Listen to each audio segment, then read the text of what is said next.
നിലമ്പൂർ കരുളായിൽ കരടിയുടെ ആക്രമണത്തിൽ ആദിവാസി വയോധികന് പരിക്ക്. മുണ്ടക്കടവ് നഗറിലെ ശങ്കരനാണ് കടിയേറ്റത്. കാട്ടിൽ നിന്ന് പച്ചമരുന്ന് ശേഖരിക്കുന്നതിനിടയിലാണ് ആക്രമണമുണ്ടായത്. പരിക്കേറ്റ ശങ്കരനെ ആശുപത്രിയിൽ പ്രവേശിപ്പിച്ചു.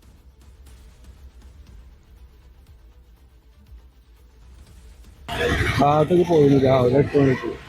പിന്നെ കരടി വന്ന് ഞാൻ കണ്ടില്ല. ഞാൻ ഇങ്ങനെ മരുന്ന് തെരഞ്ഞു പോവാ, കാട്ടുമരുന്ന് പറിക്കാൻ പോയതന്നെ. കരടി ബേക്ക് കൂടി വന്ന് കണ്ട് കല്ലിട്ട്.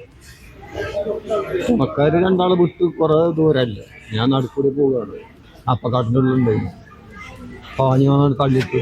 പിന്നെ ഇവിടെ പിടിക്കണത്. അപ്പൊ ഞാൻ കജ്ജുണ്ട് ഇങ്ങനെ പിടിച്ചു. അപ്പൊ കജ്ജുമ്പോ കടിച്ചതാണ്. ജംഷീർ കൊടിഞ്ഞ വിവരങ്ങൾ നൽകും. ജംഷീർ, കാടിനകത്ത് വെച്ച് തന്നെ കരടി ആക്രമിക്കുകയായിരുന്നല്ലേ? ദിവ്യ, തീർച്ചയായിട്ടും ഈ ശങ്കരനും അദ്ദേഹത്തിന്റെ ബന്ധുക്കളായ മറ്റു 2 പേര്, അങ്ങനെ 3 പേരായിരുന്നു ഈ പച്ചമരുന്ന് ശേഖരിക്കാനായി കാട്ടിലേക്ക് പോയത്. ഈ സമയത്താണ് ശങ്കരന് നേരെ കരടിയുടെ ആക്രമണം ഉണ്ടായത്. കൂടെ ഉണ്ടായിരുന്ന മറ്റു 2 പേര് ഒരല്പം അകലെയായിരുന്നു എന്നാണ് ശങ്കരൻ പറയുന്നത്. ഈ സമയം ശങ്കരനെ കരടി കുത്തി താഴെ ഇടുകയായിരുന്നു.